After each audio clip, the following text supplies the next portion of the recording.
Well, I mean, so I mostly have to ride on demand because I'm actually like coming to the end of Jenn's 45-minute catalog. Like I've done like 150 whatever rides. I have ridden with other instructors. Like I do love Emma Lovell, and every time I'm like, I should ride with Emma. So you know what? What you just said inspires me. I also have been meaning to take a ride with Cody because people rave about Cody. So, I mean, it's like on my mental list, but I think what you're saying, which I believe it to be true, is you don't want to get stuck in a rut, because what's exciting about Peloton is it's this whole experience.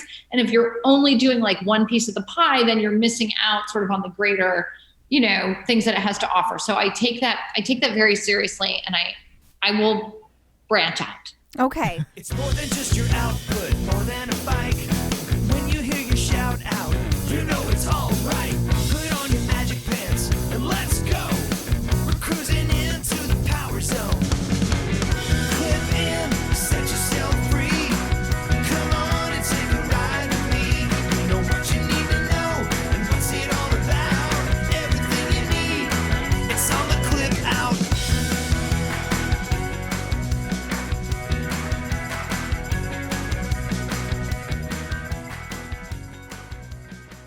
Welcome to the Clip Out Podcast, episode 182. This is Crystal O'Keefe. And this is Tom O'Keefe. Hey. How's it going? Good. You had a busy week. I did have a busy week. You got a certification as a personal trainer. Woo! So I did. Not that you can't train me, though. I could train you, but you won't do anything. Well, yeah. So the training part is not the issue. It's the you not doing things. That's the issue. But you took the big test and did all the stuff. I did. And you it's did like super official. And you did like I don't want to disparage anybody, but you did the one that people kind of think is the gold standard, right? Yeah. I mean, I don't know. I wouldn't.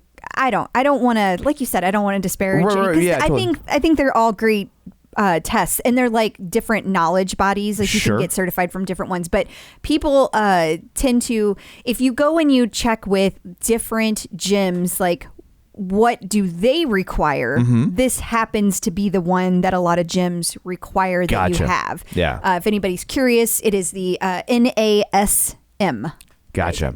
And so you don't know if you're going to be a personal trainer or not, but you just thought, like, as much as we talk about this stuff, one of us should know what we're talking about, and it sure as hell isn't going to be me. I think we've established it's not going to be you. It would be very off-brand for me to suddenly know things.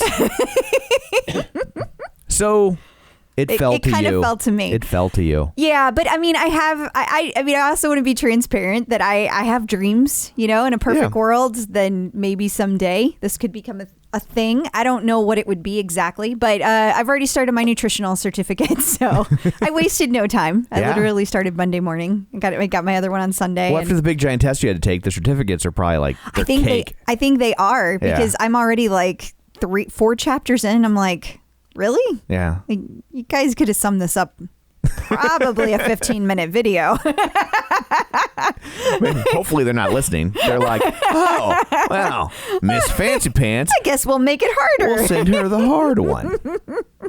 So, well, congratulations. Well, thank and you. Good job. Thank you. Anyway, what do you have in store for people this week? Oh, we're still going to do an episode? Well, figured we should.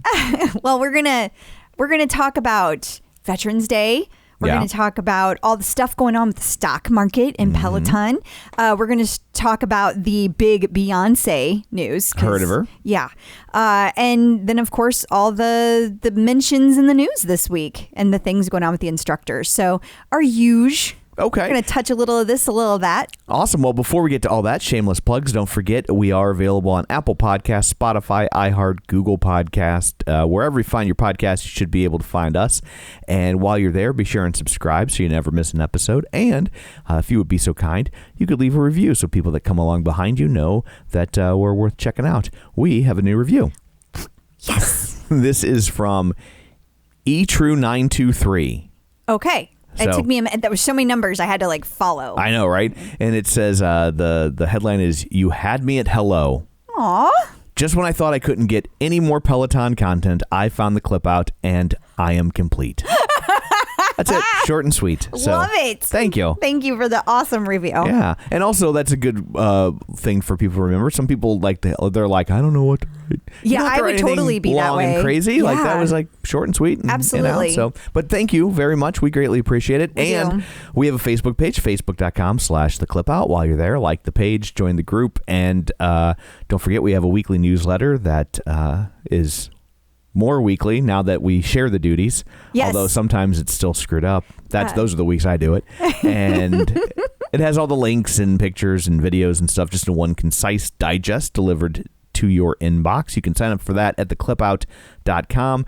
And if you would like to watch the show, you can go to youtube.com/theclipout. Subscribe to that channel while you're there. And we post these every week in HD quality video for you to gaze upon. It's awesome.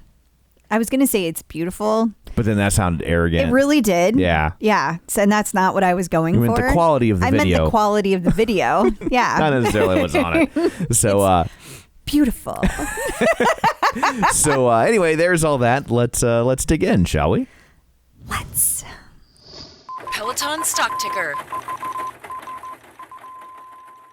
So joining us today via the magic of ZoomTube is John Mills from Run, Lift, and Live. Hey, John, how's it going? Doing well. How's it going? So Peloton had an interesting week in the stock market. Ooh. Woo. Wow. Did you see that drop? Yeah, tell us about that. Tell us. I was trying to grab up to hang on. I was falling with it. Well, I mean, it was asked to be expected, I guess. As soon as there was to be an announcement of some type of a vaccine, the market has this perception of there are certain stocks that are really at-home stocks. And so whenever we're on the precipice of coming back to normal, those assumably were going to drop. And, Peloton's one of them, along with Zoom and some others. But it was unexpected at that moment, but this type of reaction, I think, was more or less expected. I really, when I first saw it, I really thought it had to do with the election, simply because I expected that because the election left so many people confused as to the state of what is happening, that also left everything kind of in the air for the stock market. And so that was my first reaction. And I had totally forgotten about the vaccine news that morning. And so somebody pointed that out over on the Clip Out group. And then whenever I saw what you guys had written, I was like, oh, well, yeah, that makes tons of sense. That makes a lot more sense. And that's how you work these things, right? You try to come in when these stocks are at their low point. You can try to catch them on the down, sell at the high. And the thought is some of the seasonals, some of these airlines and stocks like that are probably at their low point. Hotels, amusement theme park type movie stocks. Chains, movie theater chains. Yeah. Movie theaters. You would think they're at their low point. And if you have this hope that we're coming back, if you get in now, then you can ride that all the way up. And I get that there are some people out there that aren't necessarily true believers, that they're just looking to flip things and make a quick buck. And so when they see they're not really necessarily analyzing Peloton all that deeply. They just go, people are at home, they can't go to the gym, they bought a bike. Right. But it just seems really short-sighted in that when you once you bought a bike, and you still have a payment on a bike. You're probably not heading back to the gym, even if the world does go back to normal. And even if you want to, you still bought a bike. You don't get to call your credit card company and say, oh, they got a vaccine, so I'm not going to finish paying for that, or just cancel your subscription. That's just. And when you see their churn rate, you know that when people buy a bike, they love it. Use it. Right. They love it. So, I think there's a shift in that people they've been that you don't have to do a whole lot of research to connect the dots on. Okay, that. but I think we have proven time and time and again the Wall Street people are not researching any of this, which is frightening. It is frightening. It is because it's more. Their mind is more like financial market historic dip based. Right. It's not more based in usage and, our kind of reality. They're just kind of just two different things. They are. It is frightening, and it's also it's really opened my eyes to how little people who run the stock market and our whole entire financial basis actually know about anything. Right. These people that are ostensibly the experts in the financial industry, and then here's a product that we obviously know a lot about, and you're just like, you're idiots. But the thing is, they're not. It's just that they're analyzing it from a completely different level. And they have to analyze like every company, right. where we're just focused on one. And so we can get deep into the weeds, and they got to look at everything at the upper level. Yeah. So I mean, I get it. And they're thinking far out. Even when they give their price targets, like B of A gave their current price target of 150. That's like a year to 2 years out, assuming that these types of dips would happen in the interim. Right. Well, okay, so before we jump over to that, I just want to point out for people who weren't paying attention to the stock market this week, Peloton did drop briefly for a moment just below $100 a share. And I think that's funny that we're calling that low. Right. I mean, that's a low because remember when it's still over 3 times what the IPO was less than a year ago. Yes. Okay, please continue with the BOA. Yeah, so I mean, so they're kind of building in just like the particulars of the financials of the company, understanding that there are going to be these type of highs and lows that happen during the year to 2 years out. But in the end, they will be around 150. That's kind of their play. And, this is so from that perspective, this is all kind of built into the thought, right? I think that it will be a much shorter time frame than a year and a half. I don't think it's going to take that long. Well, like a week ago, or 2 weeks ago, we were like, is it going to be next week? I know. And we'll be back there again. It's not going to take long. I don't know what Peloton has up their sleeves, but on the last call, I mean, Foley was like, oh, there's still stuff coming. There's still things coming. Right. And if you believe, and Erica keeps reminding me of this. Again, she reminded me today. If you believe kind of that an idea that this is kind of the Netflix of fitness, if you believe that, then you just stay with this and let it run and let it play. I mean, you see them getting into all these markets, all this kind of happening in Germany now, all the interactions with that they're now having with the hotel chains. Yes. You see all this stuff broadening. With their TAM is going to broaden. And so, you got to wait it out. You got to give it time. But it already had quite a bit of an uptick this week. It had what I believe they refer to as a V-shaped recovery. Yeah, because it drops and it goes back up, and the industry calls it a V-shaped recovery. I believe Peloton is calling it a B-shaped recovery. Oh my God! So did you take the ride? Did you take it live? Yes, of course I took the ride. So I was on the ride. Eric was on the ride, and it starts out, and the Beyonce music starts and all that in the pre-show, and Eric was already going nuts, and I'm singing lyrics I didn't know I knew. It was all embarrassing. All embarrassing. I didn't know I knew them. Well, if nobody knows what we're talking about, if there's anybody out there who's not aware that there is a Beyonce collaboration announced this week on the Alex and Tunde 2-for-1 ride. And Peloton really teased this. They hyped the crap out of this. Well, they should. It's a 3-year deal. They need this to be a big deal. They do. Yes. And I mean, it is an absolutely phenomenal deal. And so they didn't really announce why it was more than just a collaboration. And just is in quotes, by the way. Right. Getting Beyonce's music is an amazing deal.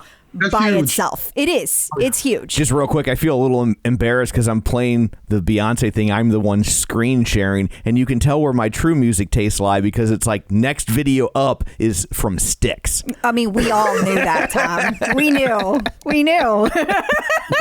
Just like, how is it not the Monkees? I mean, how many Peloton people are following your soft rock playlist? Yeah, there's quite a few. It is pretty epic. It's a pretty good one.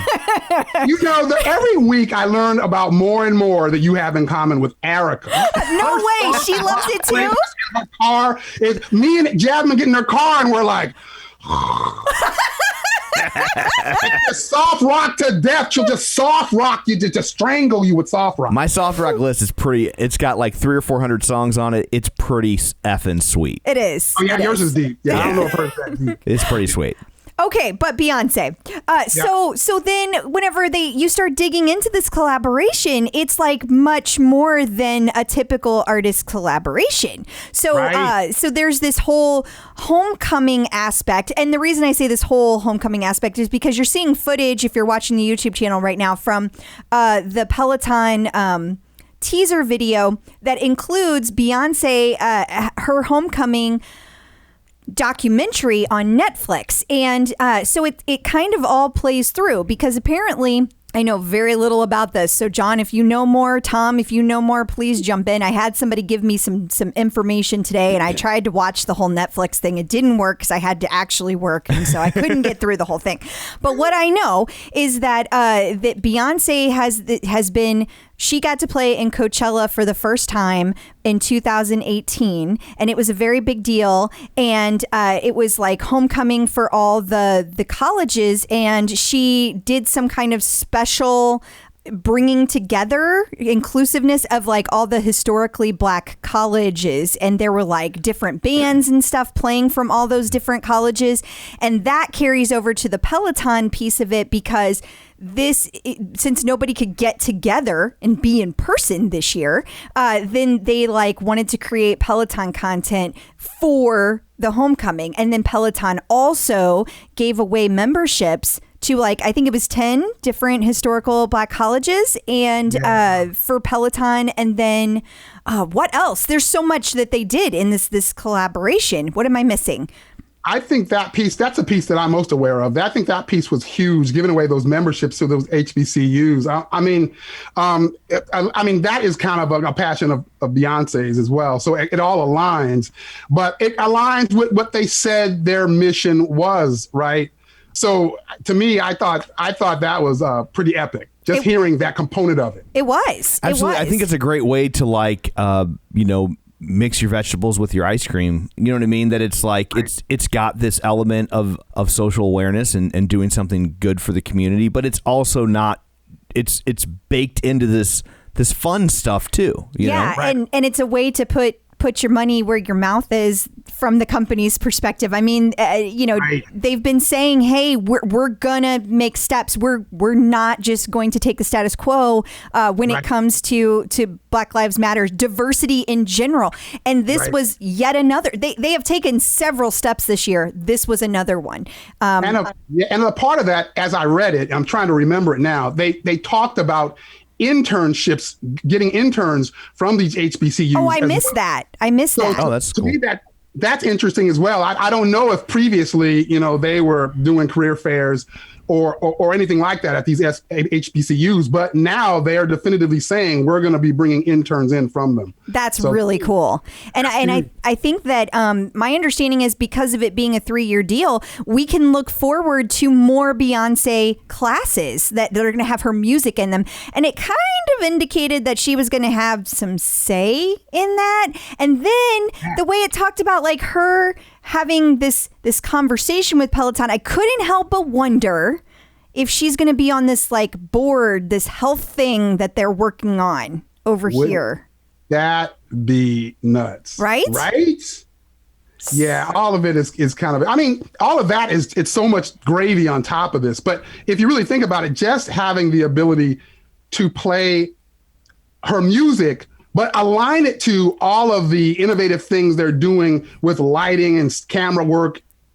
I mean, how much is this really differentiating them from their competitors? Like, to me, it sounds like.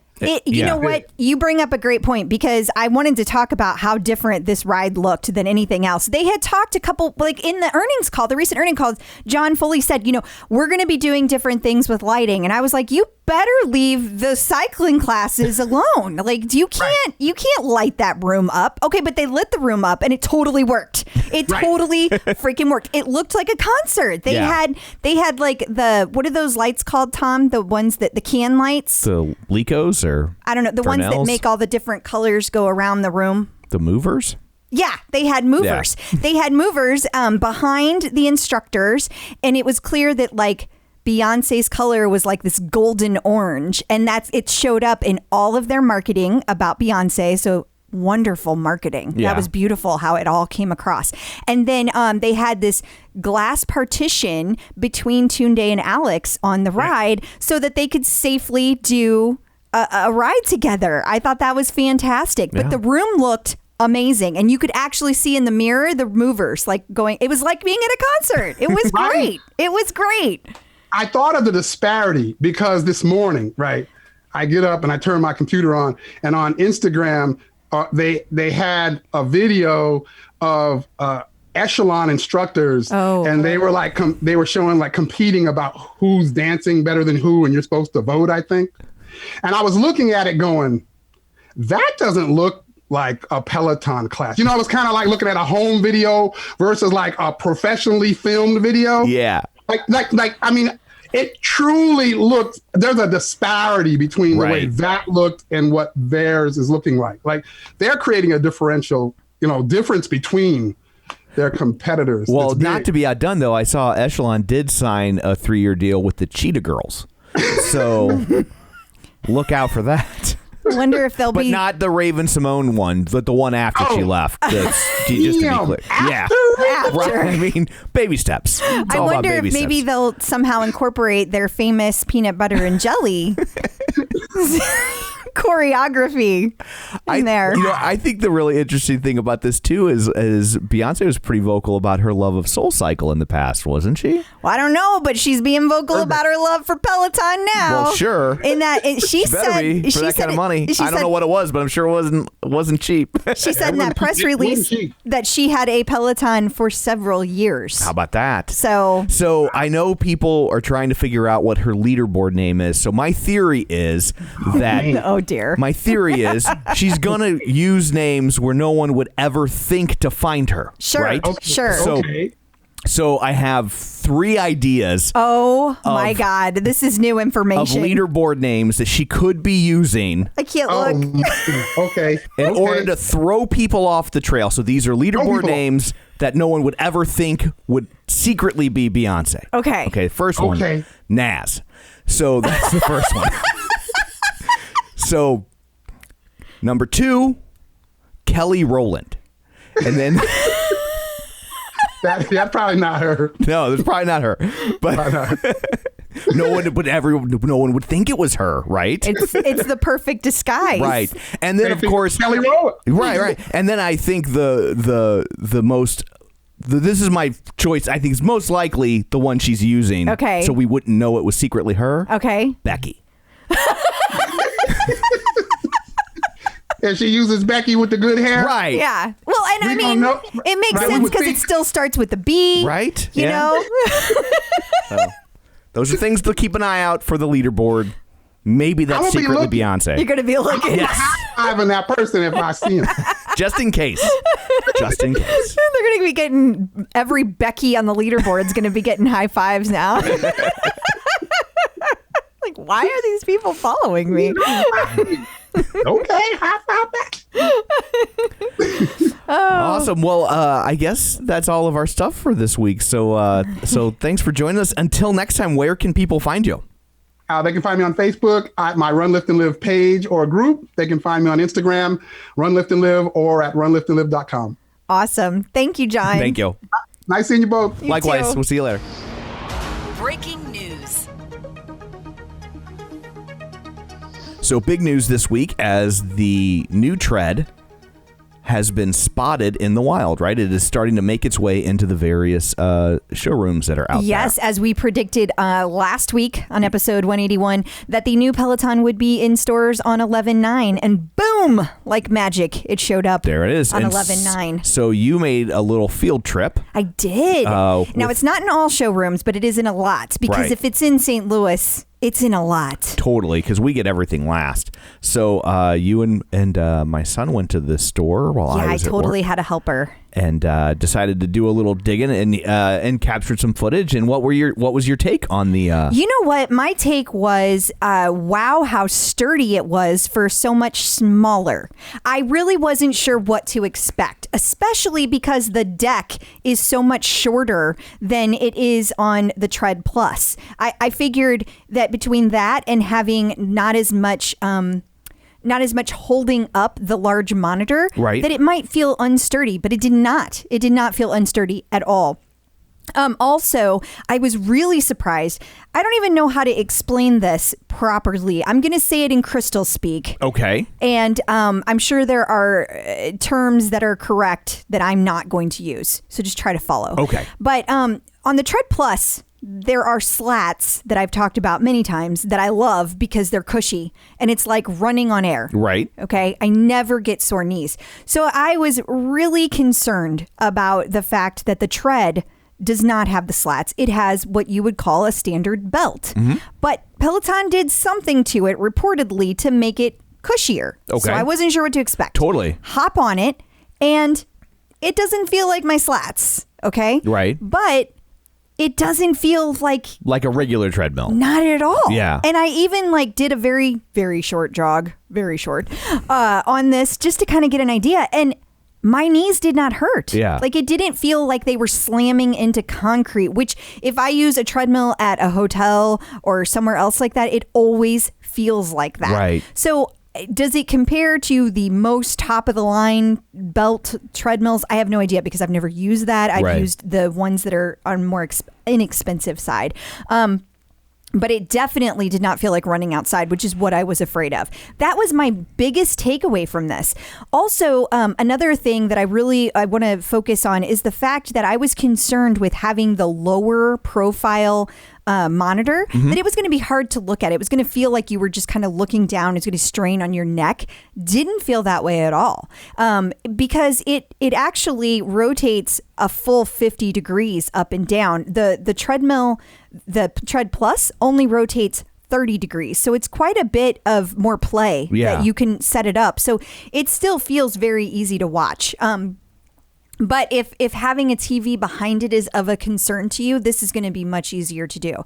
It is much smaller than the treadmill. Yeah, I was really caught off guard, which is it looks positively petite compared to the monster that we got. The one that I have is 72 inches long. This one's 59 inches long. Oh, wow, yeah. And the deck that I have is 12 inches tall. This one is 8 inches tall. And they suggest that making sure that you have ceiling height 20 inches above the person using it. So, if you're 5'6", you want to have 20 inches above that.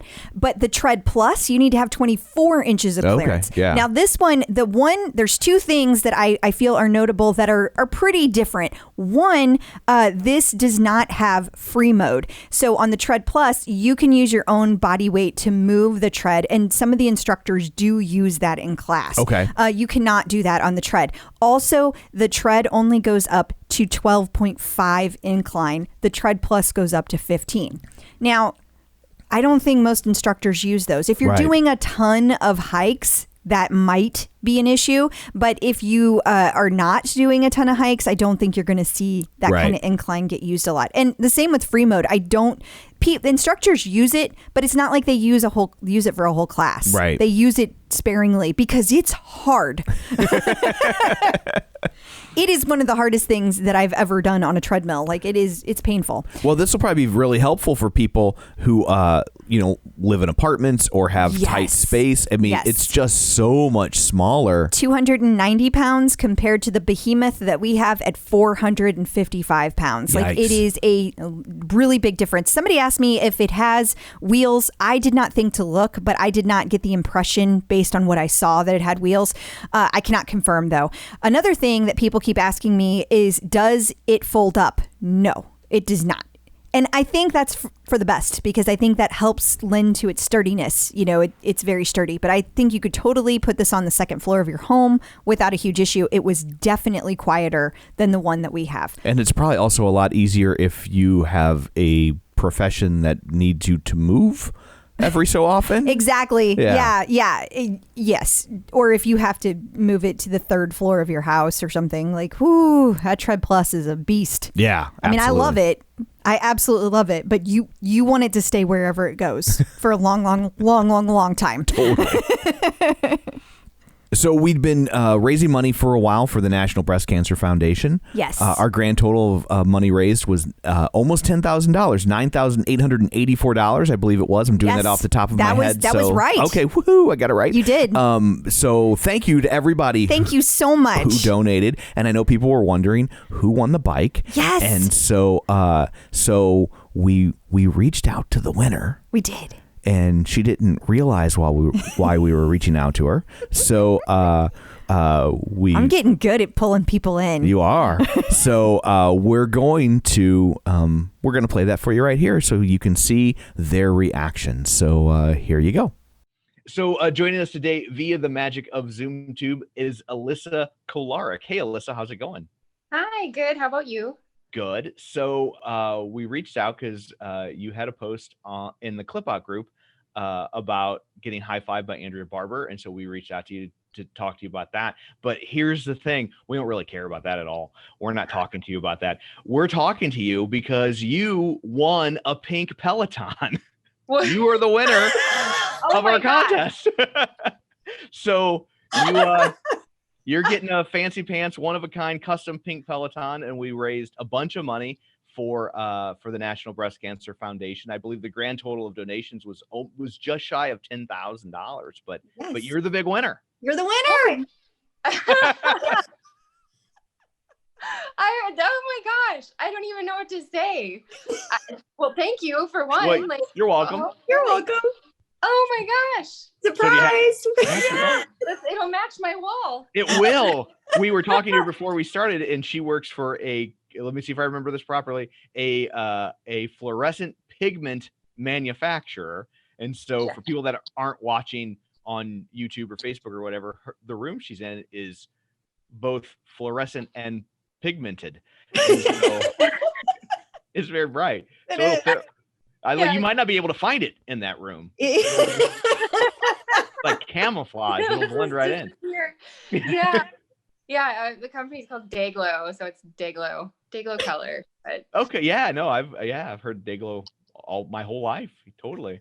So yeah, you thought you won a pink Peloton, and you ended up winning an invisible one.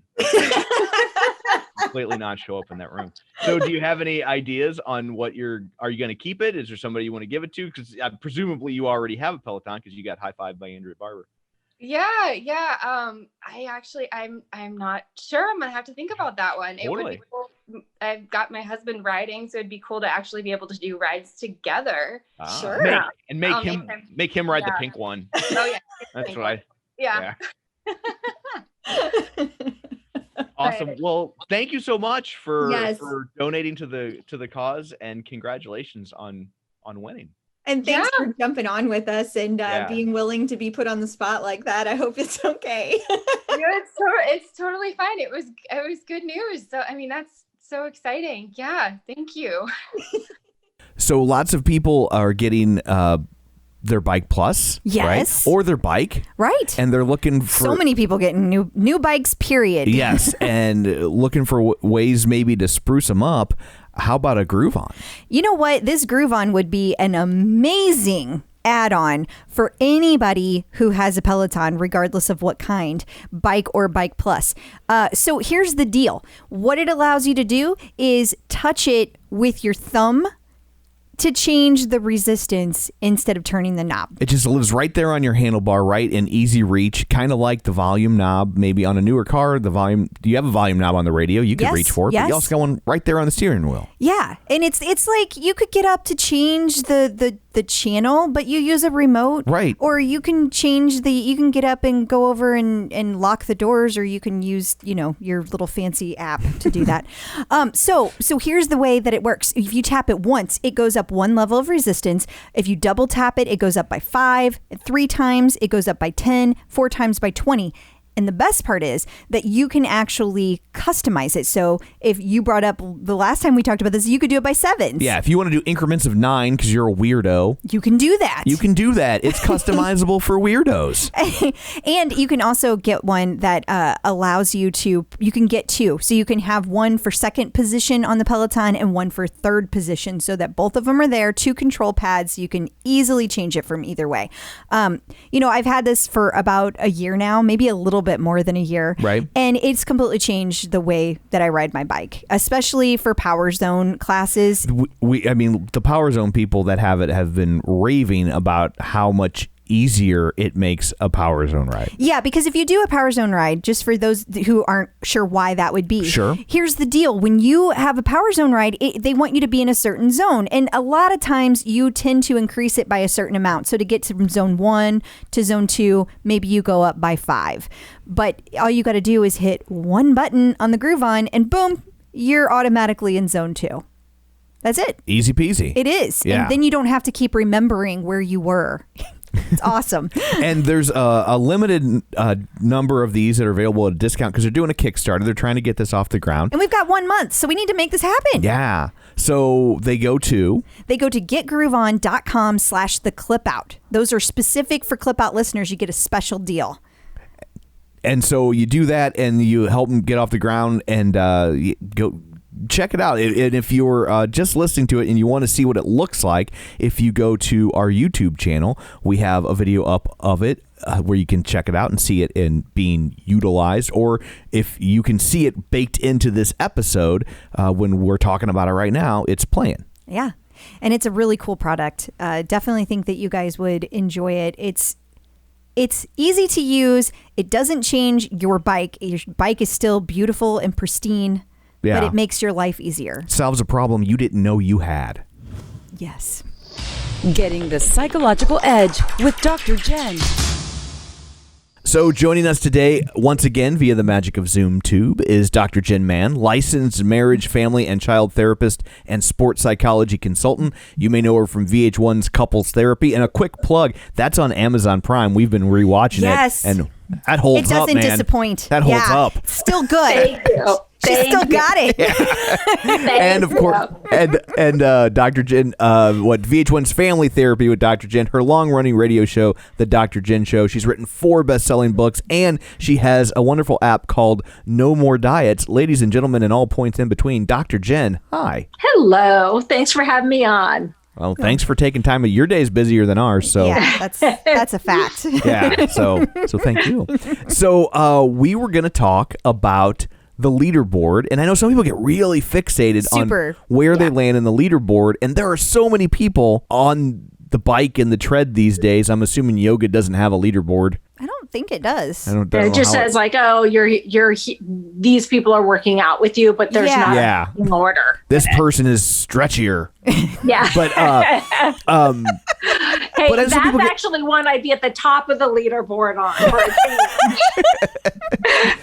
But I know some people get really bummed out when they're, they don't feel like they're making progress on the leaderboard. And I thought maybe you could give them some ideas on how to not let that happen to yourself. Yeah, and especially in light of the fact that the on the bike anyway, that dynamic has changed, right? Because the original bike was calibrated so differently. If you were to look at my bike versus somebody else's bike, we might be in 2 very different places with the same ride. But now with the Bike Plus, in theory, everyone who has a Bike Plus is on the same playing field. So just kind of keeping that in mind as we discuss it as well.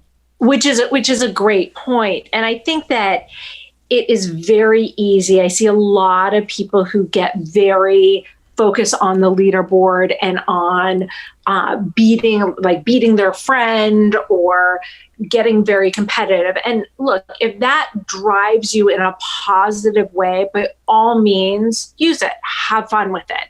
But where we get into trouble is when people get focused on that to their detriment, that they beat themselves up because they're not at a certain point, the 50% or the top 10% or whatever on the leaderboard, or where they are competing against someone who they don't even know. They don't know their fitness history. They may be someone who is like an ultra athlete who is just in a whole other league. And I think you can really do a lot of harm to your own kind of exercise mentality and psychology when you get too caught up in that external stuff. I think it's very important. I am very big on focus on the process, not the outcome. The outcome being the numbers and the competition and the ranking, as opposed to that you've shown up, that you gave it your all, that you really were working on breathing in ways that will optimize your performance, that you're staying focused, that you're having a good emotional experience on the bike or the tread or whatever it is that you're doing. And that's really what matters, because that's what's going to get you longevity. You guys know that I'm very into about consistency and longevity and long-term health. And that's what ultimately gets you there. Like, I'm someone who I think of myself as being very fit. I do Peloton 7 days a week. I've come a very long way since I first started when it comes to my endurance and my ability. And at the same time, I tend to be at the bottom third of the bike leaderboard and probably at the halfway point at best on the tread. And I'm always stunned. I'm like, wow, like, who are these people up in the front? Like, I can't even see them. They're like thousands of people away from me. Like, who are they? But I really try to not like get into that. I really, like, for me personally, I use a leaderboard to give some high fives, to get some high fives so that I don't feel alone on that tread. And I do feel like I'm part of a community, which helps kind of keep me going. Yeah, I think that's a good place to be in your head, because I know that, like, you know, I have a deep-seated hatred of sports that's been well documented. We've noticed. And it's funny because I think a lot of people think it's like, oh, I'm not a competitive guy, and it's actually the opposite. I'm like hyper competitive, and I suck at it, and I'm like, well, I'm never going to be at a level where I can be competitive, so F it. It's just off my list of things to worry about. And I think that this is particularly challenging for competitive people, and you don't want to turn your training into a negative. You know, when it's something that is just so good for you mentally, physically, emotionally, especially with everything that we're going through as a country in a pandemic and, you know, all of the challenges that we're all facing, having a workout as an outlet is really important, especially right now. And I think to get too caught up in what number you are and what your ranking are, I think it really can be very detrimental. And I think it's important for people to do kind of a check-in with themselves and to be able to kind of go, okay, is this working for me or is this working against me? And really being honest and, you know, turn off the leaderboard, like push those numbers away. And if you find that you can't with it up, manage to kind of monitor yourself and be kind to yourself. We need to be really kind to ourselves. And when you use a leaderboard to beat yourself up, put it away. Just don't look at it. Just don't have it on your board. Yeah, I would also like a reminder to people that if they are kicking themselves for where they're at in the leaderboard, as the popularity of Peloton continues to just explode. Skyrocket. Every time we think it can't reach a new level, it reaches a new level. You also need to remind yourself that some of the people on that leaderboard with you now, they're NBA stars. They're NFL stars. They're Major League Baseball players. I mean, they're athletes. They're Olympians. Yeah. Like it is the top tier of top tier people that are using this bike and tread now, and it's just not realistic for the average person to think that they're going to do well against people like I think it's also important to mention that, like, not every ride or run is going to be an increase either. Because because you can't always do better than yesterday. And like, if you compare a hit run to doing like just an endurance run, even if they're both 30 minutes, that's a very different output, you know? Yeah. So like, I think that sometimes it's just about like, did you follow it's almost like, what did you say you were going to do this week? And did you do that? And I know that was your point about consistency, but also not just kind of flying by the seat of your pants, having some kind of plan so that you can give yourself credit that, yes, you followed that plan. Does that make sense? And I think you bring up a great point about PRs, which is very similar to kind of the whole leaderboard thing, that a lot of the time people, if I don't make a PR, like, I don't know about you, but like I've had weeks where I had 1 week where I broke 3 PRs, and now I've had like months where I haven't, you know, and it's like, don't use that to get discouraged. When I really look at that check mark. I got my check mark for the day, and like I'm still showing up for myself. And to me, that needs to be where our energy and our focus goes. I totally agree. Absolutely. Well, thank you so much for joining us. Until next time, where can people find you? People can find me on all the social media at Dr. Jenn Mann, DrJennMann. So we've been hearing some rumblings out there on the interwebs from people having some issues with the trade-in program. So when you bought a Bike Plus, if you wanted to, you could trade in your old bike and get a credit. Yeah. And assuming that your bike met the criteria, then you would get $700 back. But the thing is people aren't getting their money back. So ruh-roh. Yeah, exactly. I mean, that is a big ruh-roh. Yeah. And so people have been calling in, and we've talked about the customer service issues, and part of that is that you're getting different comments every time that you call, because they might be using them from different companies. Like, these people might not work for Peloton all the time. The reason that that's important is because that means that you're getting inconsistent information. Inconsistent information leads to frustration. And in this case, what it seems to boil down to is there is some kind of outage that the ability to refund through this particular computer system is not working correctly. And it's taking a much longer time than expected to actually do the transaction. So unfortunately, this has gotten pretty heated for people because it's the holidays. People are counting on that $700. Totally. And when I say this is taking a while, Peloton thought that it was going to take about 10 business days. Right. So, but some people have been waiting since September. Yikes. So, yeah. And I don't know why that Peloton has not made an official statement about this one. And it's not listed on their website of like, here are the platform issues that we are having. Here's how we're handling them. So they're calling it a global issue and they're saying they're working on it. But right now they don't have a timeline. This is all based off of feedback we are hearing from people who have waited online. Right. And they have finally gotten answers back.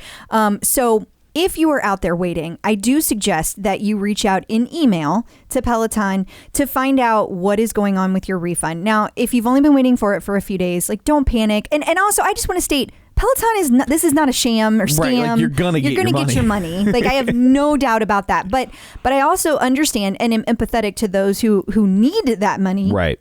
And I don't want you assuming that it's going to show up with no problem and then it doesn't. So now they suspended the bike trade-in program, right? Well, that's what this says, but I feel like that kind of goes into this misinformation that we're getting. Gotcha.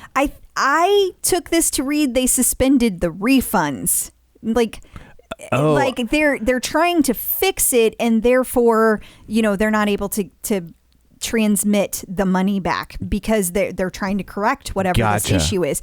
I have seen no official communication from Peloton saying we no longer are going to do this trade-in program. Gotcha, because I know that they had said that they did not get the response to it that they thought they were going to get because so many people just sold it on the secondary market because it's so easy to sell and you can get way more. You can get more than $700. Maybe I missed it. I definitely have been very distracted lately, so maybe I missed it. But I have not seen that officially from Peloton. I was just wondering if that was playing a role, but I guess if you haven't seen it prior, someone would have said, "Hey, this happened." So that's just me misreading what they said. No, they said that. I just don't know that that's accurate because it came from customer service, and so that's part of my concern about getting inaccurate information. Totally. So if you haven't got your money, don't freak out. We have no reason to believe that Peloton's going to steal your money. You will get your money from Peloton. But it might not be as quick as you initially hoped. So if you're getting ready to trade in and you're unsure about which course you want to take, that might affect your decision of what you choose to do. It might. And if you're out there waiting for your money,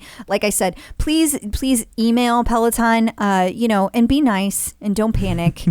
Because the last thing I want to do is create panic by bringing this up. I am just trying to let people know that there is an issue. So be nice to the people you talk to. And remember, we're coming up on the holidays of a very stressful year.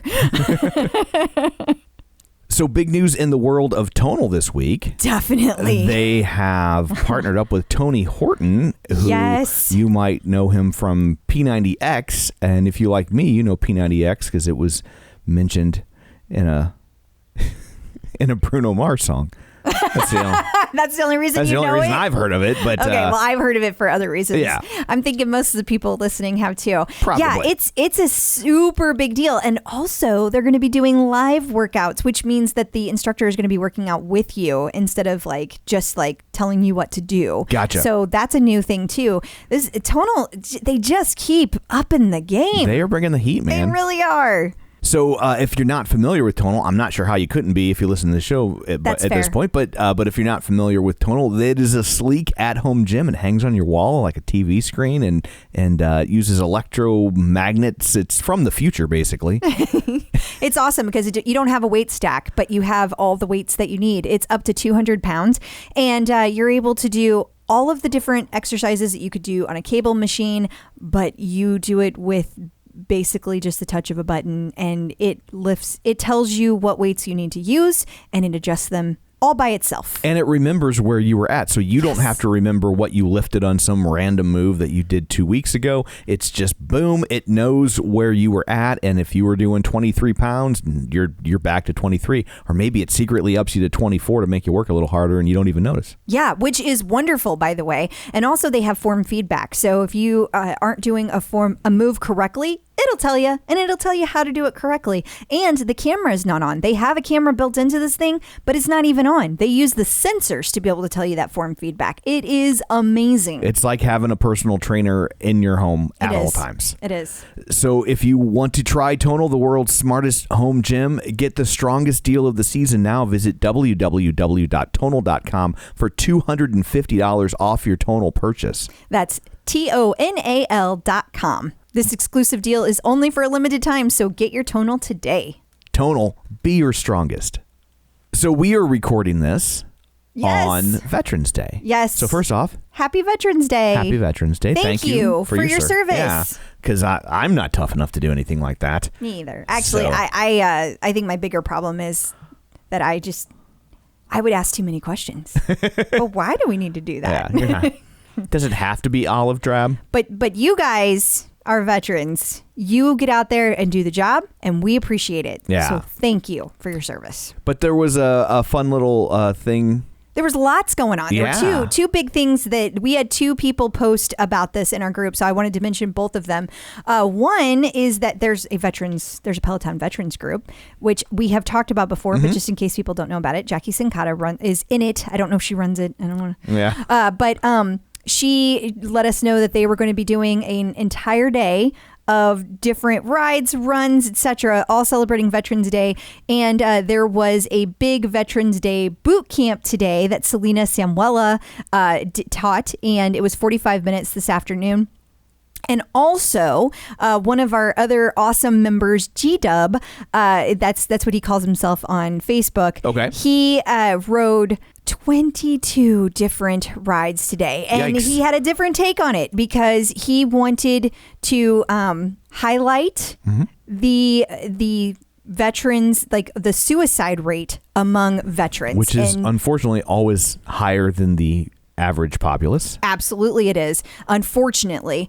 And approximately 22 veterans and active service members, guardsmen, reservists, they take their lives every day, 22 people. So that is a symbolic number. And so for Veterans Day, he rode 22 rides, and he had a hashtag defending 22 veterans.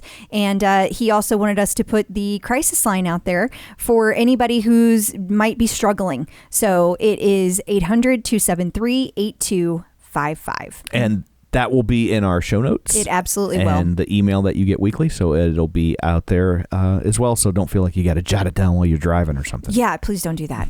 But thank you again to all of our service members, and thank you to those who make special rides and make sure that as a community we are focused. I appreciate it. Likewise. Peloton celebrity sightings. So the New York Times this week had an article about Megan Rapinoe? Is that how you say that? I think that is how you say it. I'm guessing. And it's all about her memoir. And we're not going to talk about her political affiliations, but we are going to talk about the fact that she has an amazing sports career. Yeah. And most importantly, on this show, she mentions in her memoir that she has a Peloton. And a Tonal, for what it's worth. How about that? I think that's pretty cool. A twofer. Yeah. It's pretty awesome. Yeah. But you can read all about it. We just like to highlight when different people. So does she have anything cool to say about her Peloton or Tonal, or did she just mention it in passing? She mentioned it. I don't know that she talked a ton about it. Awesome. Well, if you want to check that out, it will be in the show. The link will be in the show notes, or it will be in the newsletter that you can sign up for at theclipout.com. New content. Well, this is interesting. The Power Zone classes will now have themed music rides. Yeah. So it's always kind of been, I mean, people have kind of dug in on Matt Wolper's music choices for many years now. But this goes beyond like just Matt, because now there's 4 Power Zone instructors. What this really says is that now there's going to be themed music rides. So in other words, there could be a rock, there could be soft rock, there could be, I don't know, pop. Schoolhouse rock. Or a pop ride. But well, they're so data driven. I think Schoolhouse Rock ride would be very appropriate. That's true. That is very true. So it'll be interesting to see what kind of rides they come up with, and also which instructors teach which themes. Totally. I might have to dig into that a little bit, because I think that will be funny, because there are such different personalities among the instructors. So you've got Olivia, you've got Christine, Matt, and Dennis. And so Matt is all about like his 90s rock. Right. And Dennis has... Nothing wrong with that, man. I'm not complaining. Then you have Dennis, who's like really eclectic tastes, like all over the place. Right. And then you have, I would say, Olivia, who is a lot more EDM driven. Like she really likes her EDM. Okay. And then you have Christine, who loves her 80s music, like new wave. And they all play different music other than just those things. But I mean, that's kind of what they're known for. Gotcha. So it'll be very interesting to see how these themed rides go. And then finally, you had someone reach out this week to talk about a little fundraiser that's going on that we thought was kind of cool. Yeah. So we've talked about Smile Train before. Mm-hmm. Jennifer Jacobs is an ambassador for Smile Train. Okay. And so we have talked about it, but we also have one of our community members, Jenn Thorson. She has a son who has a cleft palate. And so Smile Train obviously means a lot to her and her family. Near and dear to their hearts. Yeah. So she is going to be doing a ride November 14th. So this Saturday, she's going to ride 100 miles in honor of her son, Carter, who was born with severe bilateral cleft lip and palate. And she said that Jennifer Jacobs is going to help lead the virtual ride. Oh, so that's that cool. is very cool. Yeah. There's a group called #SmilesForCarter. So anybody in the Peloton community can join, even if you just want to do a ride or part of a ride. She would love to get a high five from you. And then she gave us the link, which will be out on the Clip Out page. It will be at facebook.com/theclipout. And I would read it here, but it's kind of long, so I don't want to confuse everyone. Totally. But you can go and donate if you wish to, or simply support her with a high five. I know that she would appreciate it either way. So another example of our awesome community coming together and helping out, having hands on each other's back. Yeah. That's what we do. And again, if you're looking for that link, we'll post it in our Facebook group over at facebook.com/theclipout. And we'll, of course, include it in the newsletter that goes out this week, which you can sign up for at theclipout.com. Yes. Checking in with the Peloton community. So joining us today via the magic of ZoomTube is Elin Hilderbrand. She's a graduate of the Johns Hopkins University and the Iowa Writers Workshop. She's lived in Nantucket for 25 years, is the mother of 3 teenagers. Yikes. Written over 22 best-selling novels, which have sold close to 6 million copies combined. The New York Post dubbed her the Queen of the Beach Read, a cancer survivor, and a lover of Peloton. Ladies and gentlemen, and all points in between, Elin Hilderbrand. Hi. Hi, guys. We are so excited. Thank you so much for doing this. Oh, I'm thrilled to be here. Thrilled. Truly. So I have so many questions for you, but I am curious how you originally found Peloton, because I know you're very active. So how did Peloton enter your life? Okay, so this is how it happened. So, I mean, obviously, I knew Peloton existed. I have a good friend who has a bike, who's married to somebody who's very high profile, but I will not say her name. And I had been sort of looking at her, her Instagram stories of the Peloton. No, I had never taken a spin class, but I was diagnosed with breast cancer 6 years ago, and I'm totally fine. I was reconstructed. With the reconstruction and sort of the aftermath, I gained not a ton of weight, but I gained like 20 pounds. And it didn't really bother me. And then at some point at the end of last year, I thought, you know what, I should just try my very best just to shed this 20 pounds.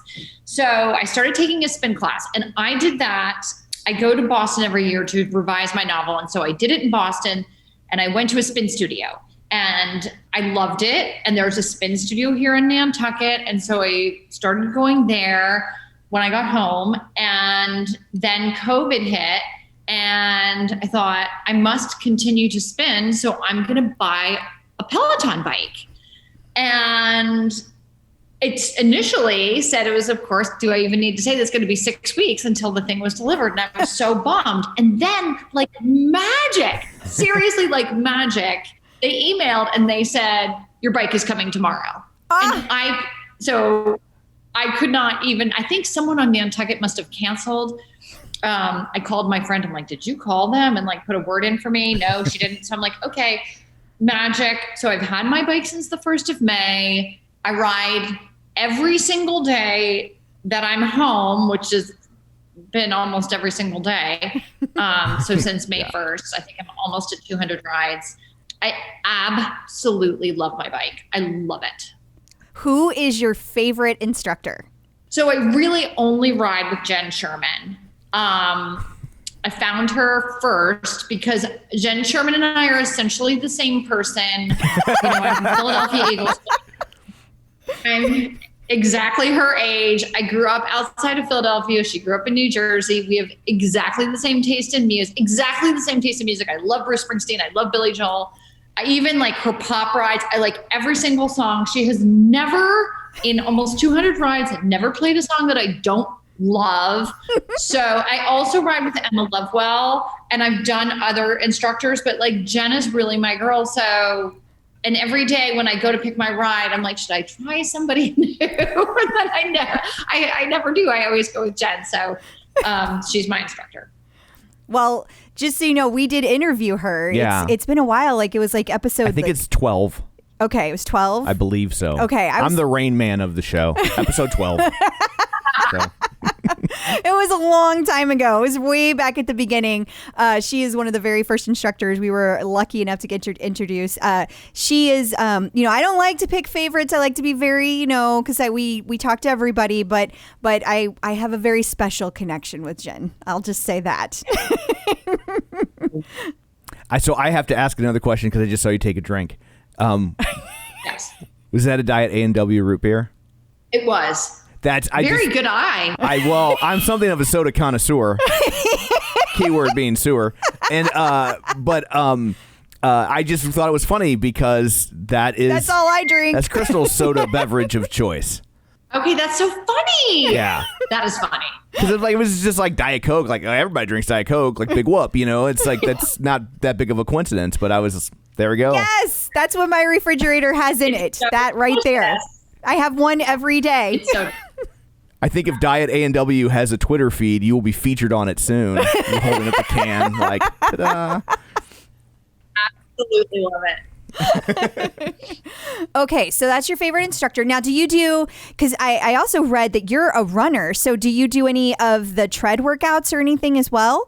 So I don't. I run. So this is not unrelated to my writing, because one of the features of my writing is that I'm a super disciplined. So my discipline starts first thing in the morning with my exercise. So I exercise for 3 hours. So I go for a run. Now, you guys, when I say run, I'm going so slowly that I don't know if you guys saw Anchorman, but I call it my jogging, like jogging all day.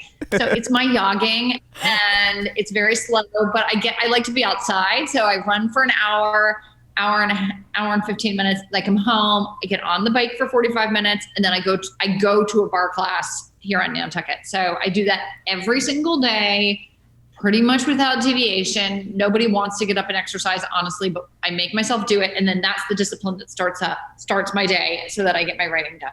Holy crap. And you have to be disciplined to write. I mean, so many people want to write, so few people actually. And really what it comes down to is most people want to have written, right? But writing is a whole different thing. Yeah. Correct. Yeah. It's so hard, because the possibility for failure is so real and so present.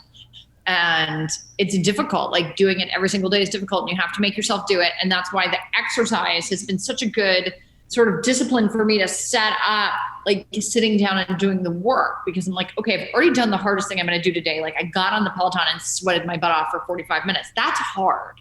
That's hard and physically hard. And so it allows me to feel, like writing is therefore easier. I've tricked myself into believing you almost do a sprint triathlon like every day then. I mean, you're not doing the swimming, you're replacing with bar, but basically you're doing like a sprint triathlon every single day. Wow. Yeah. She's replaced the swimming with writing. Yeah. Which you have to, because the pages will get all soggy if you did try to do them both. Like, that would be silly. So, and back to the discipline aspect, I mean, you're kind of a machine. Like, you have churned out some books, and that sounds derogatory. I don't mean it to, but like, you've put out a lot of books in a relatively short period of time. Yeah. How many hours a day are you spending writing? Well, I don't. So one of the things, which is sort of, it might sound initially at odds with the idea of discipline, is I don't keep myself to a schedule. I just write whenever I have time, which the great thing, the silver lining of COVID is I've been so productive because I'm not going out. There isn't a lot of social things going on. I'm not on tour. Like, in a normal year, on October 22nd, I would just be getting back from 2 weeks on the road. And it's very hard to compose and produce when you're on the road. And, I have an active social life. And like, in the summertime, like I would have gone out almost every single night of the summer. It's Nantucket. I have summer friends in. I have, there's parties and benefits and things to, and this year there was nothing. So I got a lot of work done. I did a lot less drinking. I'm not a drinker I'm not like a mom drinker who will have a glass of Chardonnay every night. I don't do that. I only drink when I go out and I'm going to see other people and be social. So my drinking's been cut way down. So my productivity has been very high this year, and I credit COVID for that. But no, I don't keep myself to a schedule. So like today I had nothing going on until 5:00 my time. And so I got home from my exercising at 10. I did some stuff around the house, and then at 11 o'clock, I sat down and I worked for almost 5 hours. My work day includes reading, taking a nap. I will work out by my pool because I write longhand, so I'll go for a swim, which I did actually today on October 22nd, go into the water 3 times. It was hot. It was hot today on Nantucket. So she did do a triathlon. I know. And I was wrong. Yeah, I did doing it. She's like, suck it, Tom. I did do one. It was, I try not to freak out or make myself a head case about how much I get done in a day. I just get it done. I get it done. Yeah. Well, sense. I mean, it's working for you. Based on results. Clearly. I mean, yeah.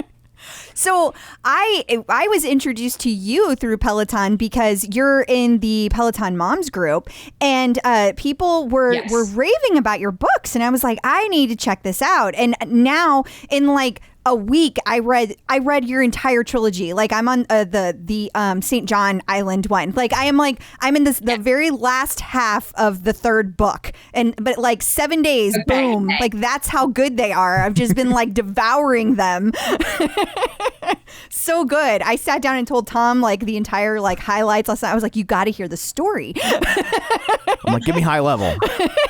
I'm an avid reader. I love to read. Yeah, he does. But I read like you run, which is very slowly. And so I've always been I've always been a super slow reader, but the upside is like he remembers every detail of every book he's ever read. Yeah.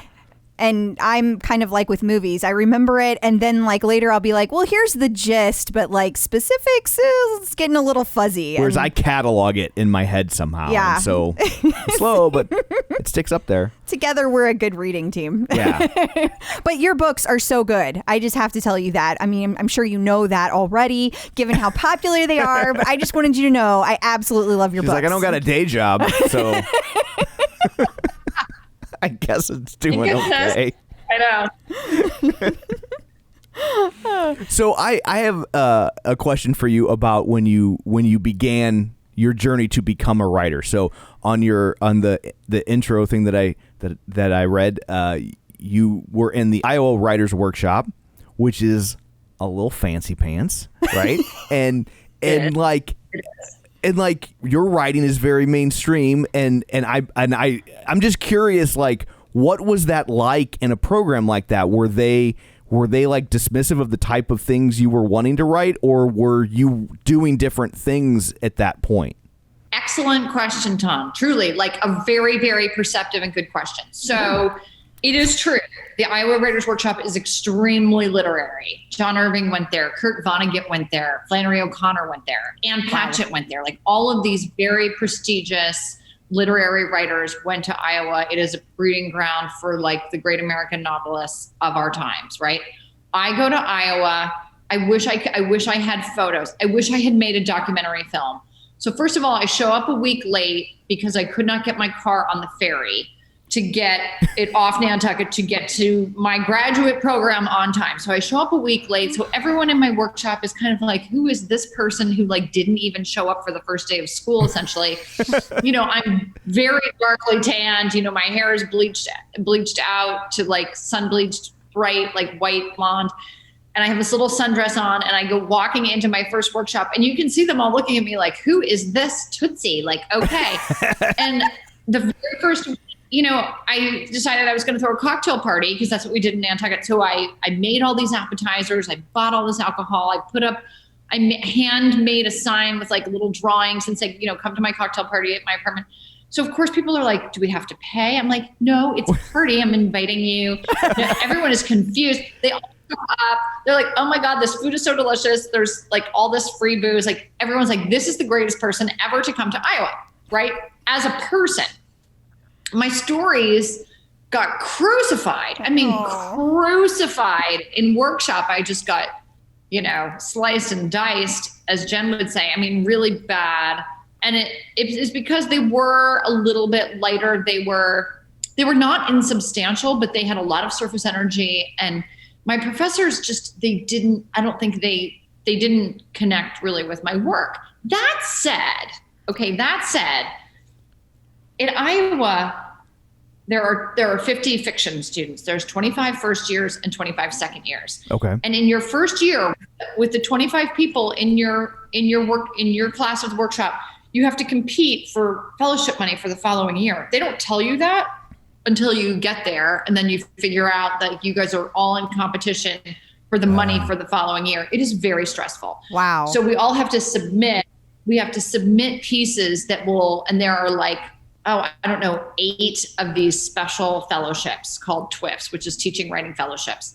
And lo and behold, who gets a TWIF? Elin Hilderbrand, which was, I think everyone was totally shocked, completely shocked.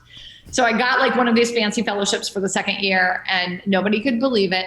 And then I'm sure if we interviewed the people that I went to Iowa with, and we told them that on Sunday, October 25th, my novel, Troubles in Paradise, is going to be #1 on the New York Times bestseller list, they would be like, it is it's so unfair because, I was sort of like a lightweight, but, I just stumbled across the other funny story about Iowa, which I'm sorry because I'm talking so much. But the funny story about Iowa is I was so miserable, and they had free counseling at the university. And I used to go to therapy every week, and I would cry and say, I hate it here and I want to go home. And my therapist said, you should start writing about Nantucket. You will feel better. And that is in fact what I did in my second year. I started writing my first novel, The Beach Club. And, I ended up eventually, that was my first book, and I ended up publishing it. And so, Iowa really is, my misery at Iowa is really responsible for my success. Wow. Art comes from pain. That's...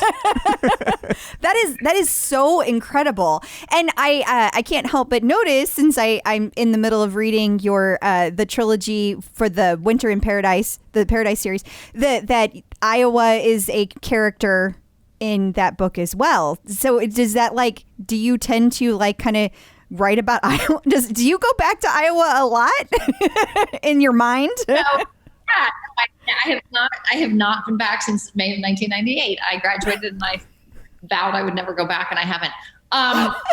But interesting. So you haven't read any of my summer books. So my summer books are all set on Nantucket, and a lot of the secondary locations in those books are like New York City, New Canaan, Connecticut, Philadelphia. So I write a lot about the East Coast, and my sales force, when I told them that I wanted to do a new series set in the Caribbean, the sales force at my publisher, which is Little Brown, very, big publishing house in New York, yeah. They said, you should try to incorporate the Midwest in this series, and I think you'll pick up a lot of readers. And I was freaking out because I'm like, I don't know anything really about the Midwest. And then I thought, but I do because I lived there for 2 years in Iowa City. So I decided to have my main character, Irene, and her sons from Iowa City. And I have, of course, remembered enough that I could, dig and mine my own experience and use it. And I tell you what, you guys, it has really made a difference in my sales. I've picked up a lot of Midwestern readers. It is Iowa City, Denver, and Houston. And Denver and Houston, I've only visited sort of when I've been on tour, but I did the necessary research and that's I use fascinating. those as well. I think so we're based out of St. Louis. Yeah. And so we don't get paid a lot of attention to in pop culture. That's true. And so Right. I think it There's does. a reason they call them flyover states, Yeah. is all I'm saying. And so I do think that kind of stuff resonates here, for... Yeah, but we're still excited about the fact that they filmed Escape from New York in St. Louis. And they picked us because we looked like a prison island. It's true. Right? So... It's true. It's true. Right. What's interesting about that is that it's not like those places are going to be talked about in the book. I mean, the first one, once you've read the first one, then you'll know that. But you wouldn't know that right out of the gate. So that's kind of fascinating all in its own. How do people know that? Right. Well, I don't know when they describe it, they say Irene is from Iowa City or whatever. I don't know, but it has made a difference. The fact that that those characters are from the Midwest. I do want to give some love to St. Louis. So last year, I have probably one of my most devoted readers lives in St. Louis. What? And her name is Mary Parker, and she's come to Nantucket on a pilgrimage with her son. I mean, she's absolutely adorable. So she says to me, "What do I have to do to get you to come to St. Louis?" And I said, "Mary, this is what you have to do. You have to find an independent bookstore that is willing to sponsor me. And that bookstore needs to contact my publicist, and then I will come to St. Louis." So lo and behold, Mary Parker from St. Louis goes to Left Bank Books. Left Bank Books. I knew you were going to say Left Bank. Be Left Bank. Sponsor Elin Hilderbrand, and they were like, "Of course." So they put together an event. It was just about a year ago. It was October, I want to say October 13th of last year. I had an event in Baltimore, and then I had an event in Houston, and I made it went nuts so that I would stop in St. Louis for 3 hours. And to do this, it was a 350 person event at the library. And I can't remember which library, but it was probably was the county library. It was probably the county headquarters library. Because they do a lot of really cool stuff there. They did. We saw R.L. Stein. there. We did. Oh yeah, Bob. Yeah. I know Bob. Of course you do. So and I get there, and that's where I learned about like Ted Drew's custard and fried ravioli and gooey butter cake and the Eno's pizza. Like I got like the lesson about St. Louis in the short time that I was there. But I do look forward to coming back and doing it correctly. And I'd also really like to get to Kansas City, which I've never been to Kansas City. It's fun. Yeah. That's a fun town too. It is. Yeah. It is. Well, I'll need to stay on top of your calendar because I would love to meet you in person if that ever happens. That would be so cool. Wow, that's crazy. Yeah. That's just awesome. That's probably why you had to buy a Peloton. You ate all the gooey butter cake and toasted raviolis and Ted Drew's custard. Jeez. Fried ravioli. I'm like, oh my God, this is great. It's so good. So good. So good. Tastes really good with that diet root beer. Let me just tell you. So let's see. I also am curious. You mentioned, I believe at the end of one of the books I was reading that you actually get to live on St. John or have lived in the past, like for several months of the year. How did that come to be? And can any of the rest of us figure out a way to do that? Because that is amazing. Right. She's like, so step one, become a best-selling author. Yeah, exactly. Once I got to a certain part, it was sort of like a combination of like my personal life and my professional life. So I was going through a divorce, and my ex-husband and I are very friendly, but I said to him, listen, I want to like get away and do like a writer's retreat in the Caribbean. And can you watch the children? Because we've got 3 kids. And he said, sure. And, he reaps the benefits of me being successful. So he was amenable to doing that. Sure. So I took 5 weeks in the winter of 2012, and I went down to St. John. I do not stay anywhere fancy. Like, it's not like any of the places described in my novels. You normally get like a studio or a 1-bedroom villa. I like to have a pool. I do like to have a water view, although there have been times when I haven't had a water view. I always have a pool. I've stayed there every year since, including the year after the hurricane, which was in 2018 because the hurricanes were in 17. And I have built a community there. So I have friends there now and a social life, and people know who I am. And it's been a lot of fun. Wow. We were there once. And it was the most beautiful place I've ever seen. It's funny. That's the difference between men and women. She's like, it's the most beautiful place I've ever been. And I was like, that's the place where we accidentally spent $75 on milkshakes. True story. True story. Alcohol, I hope. No, they weren't. No, we were. It was really hot, and we went to this little restaurant where you could overlook we were on a cruise ship, and we could overlook where the cruise ship's parked. And they were like, and we had been doing like all the touristy stuff, so it was like at the end of the afternoon, so and we were all hot and they're like, tired. "Do you guys want milkshakes?" And we're like, "Yeah, sure, 4 milkshakes. Set them up," And they bring us what can only be described as like in regular parlance as a shot, right? It was like the world's smallest milkshake, and each one of them was like what, like they were literally. I think they were literally like $15. $15, and we were like, and we're like, what the holy hell is happening? And then it was like, oh yeah, it's an island. It's an island. They have to like ship in the milk. You idiot. Like we were as touristy can get. Whoops. I mean, they must have pegged us like the second we walked in. Oh, we got a milkshake couple over here. They'll fall for it.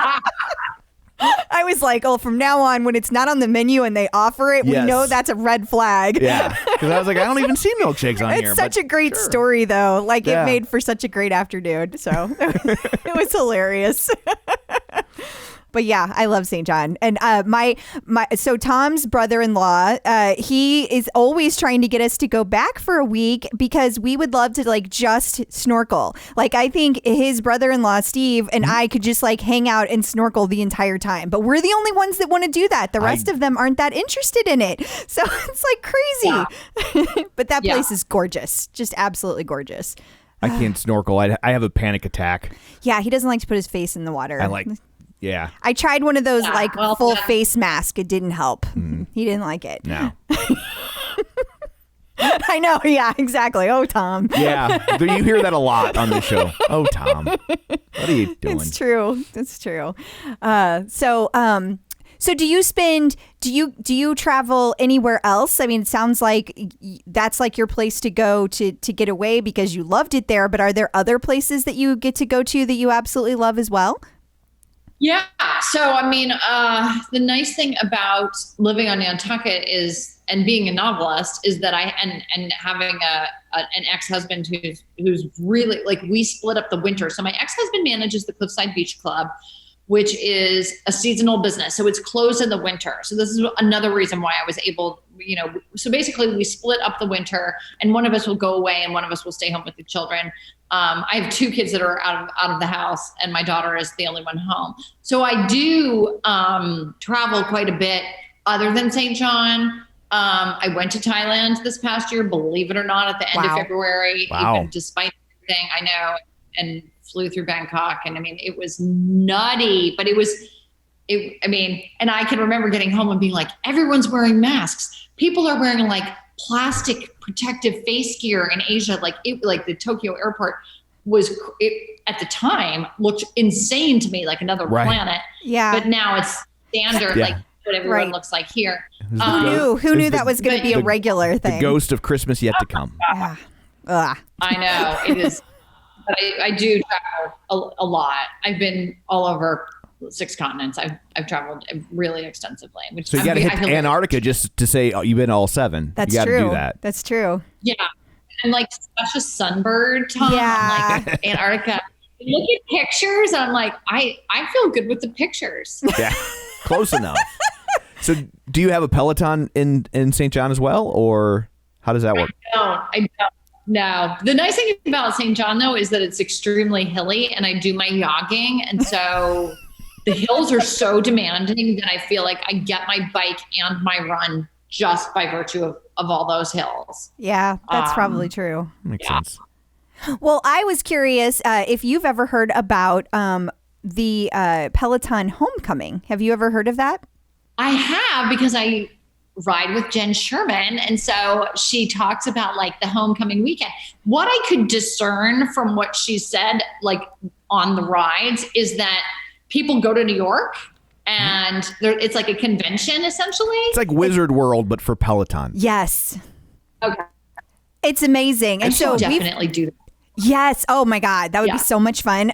We've gone, so this would have been our 4th year, right? I think, yes. I think this would have been our 4th year, but then, COVID. So hoping that everything will be back to normal next year and we get to go. But it's so much fun because you get to have this like basically just a giant party with all of your Peloton friends. And so the instructors, there's like special rides you get to do with them if you want to do runs, if you want to do yoga, etc. They have like a giant 5K for anybody that wants to join in. And then there's there's usually like some kind of giant party at the end of it where we like all just get together. And like last year the Beck played. It was Beck, right? Yes. And it was just really, really fun. But the thing is that it's really hard to get into. Like it's like last year's only 3,000 tickets and it sells out in like minutes. So fast. Yeah. Minutes.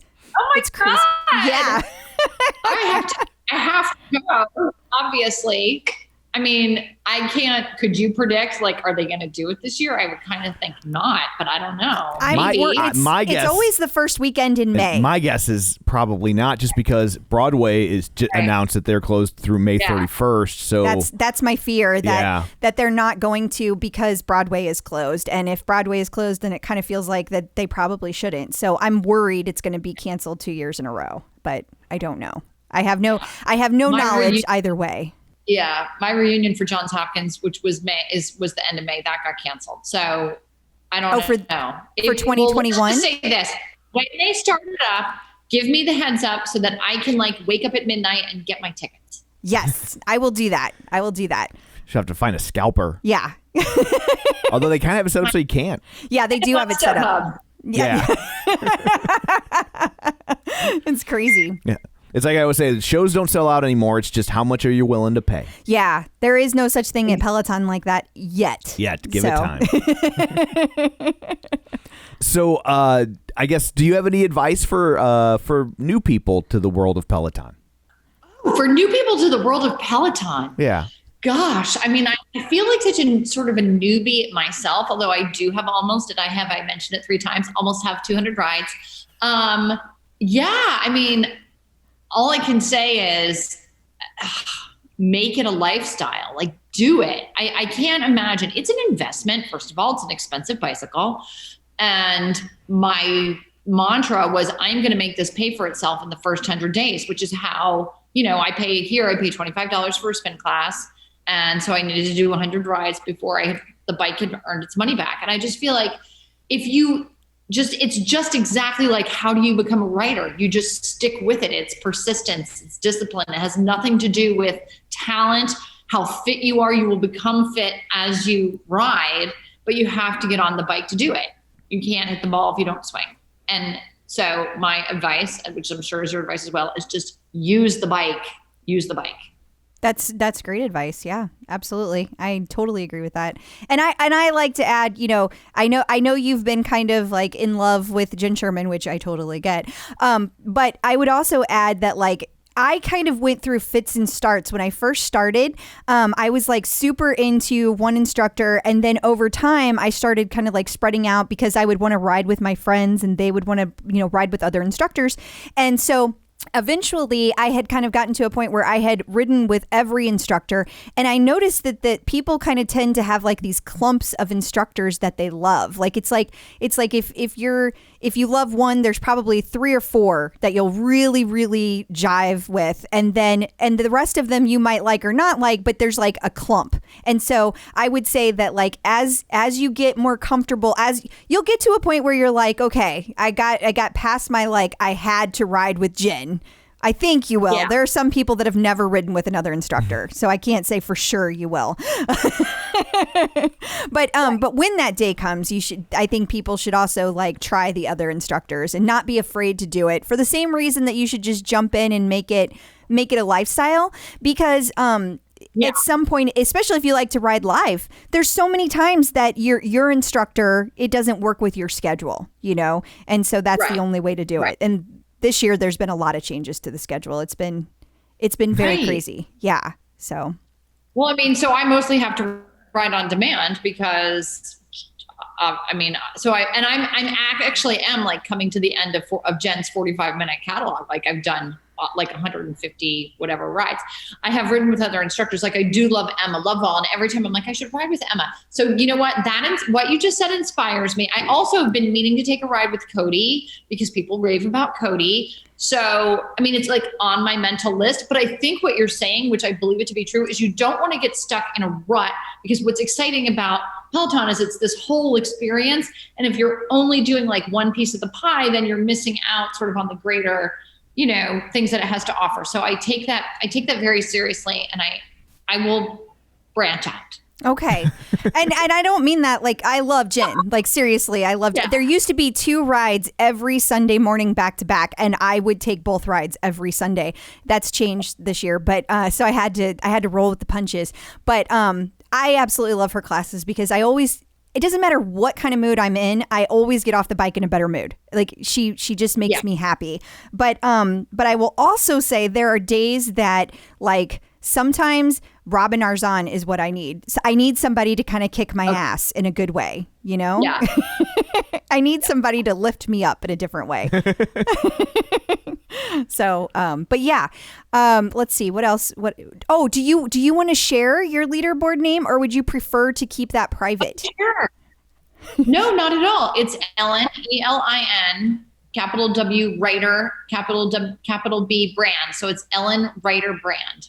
Wow. Okay. That's awesome. And it's writer or writer? Well, Tom, It's writer. Okay, I did what? Because you're riding a bike. So I wasn't trying to be smart. Yes, but I mean, writer. No. It makes sense, but it makes sense both ways. Is what I'm saying. Like I was just trying. It could go both ways. Yeah, I'm like, there are so many times when I'm being a dick that someone could call me out, and the one time I'm not. Elin Hilderbrand. Okay. Poor Tom. I know. Oh, Tom took it off the chat. Don't feel too sorry for him. No, he stirs up things all the time. That's kind of it's my brand. It's what I do. I will expect you to be following me tomorrow, Tom. Oh, she doesn't know. She doesn't know. He doesn't ride the bike, Ellen. I'm lazy. I don't ride. He doesn't exercise. You don't ride the bike? No. He doesn't exercise at all. Do you do anything? No. Oh, you don't exercise at all. I'm just. Well, you're lazy. very good on the podcast, so we've got that going for you. Well, thank you. I tried. Nice. That was nice. Yeah. Well, we want to be very respectful of your time. We know we've taken up a lot of it. So this has been amazing. Yes. Thank you so much for doing this. Thank you. I really hope that we get to meet at the homecoming party, because now I'm all about the homecoming party, and let's just keep in touch, Crystal, and just keep me apprised. And as soon as I need to know something about the homecoming, just please email me. I will. I absolutely will. I have a list of people I keep in the loop on things, and you will be on that list. Okay. Thank you. Thank you so much for doing this. We really appreciate it. Yes. Oh, you are so welcome. All right. Take care. You too. Bye-bye. Bye. So I guess that brings this one to an end. What, pray tell, do you have in store for people next week? We are going to talk to our very own Paul Bradley, and he is going to tell us all about his awesome Moab story. So we're going to get to hear how it went. Awesome. So until next time, where can people find you? People can find me at facebook.com/Crystal D. O'Keefe. They can find me on Instagram, Twitter, The Bike, or The Tread at ClipOutCrystal. And you can find me on Twitter at Roger Kubert, or on Facebook at facebook.com/Tom O'Keefe. You can find the show online at facebook.com/The Clip Out. While you're there, like the page, join the group. And of course, don't forget, wherever you're getting your podcast from, be sure and subscribe so you never miss an episode. And if you got enough time in your day, swing on by our YouTube channel, youtube.com/The Clip Out, and subscribe so you never miss an episode there either. So that's it for this one. Thanks for tuning in. And until next time, keep pedaling and running.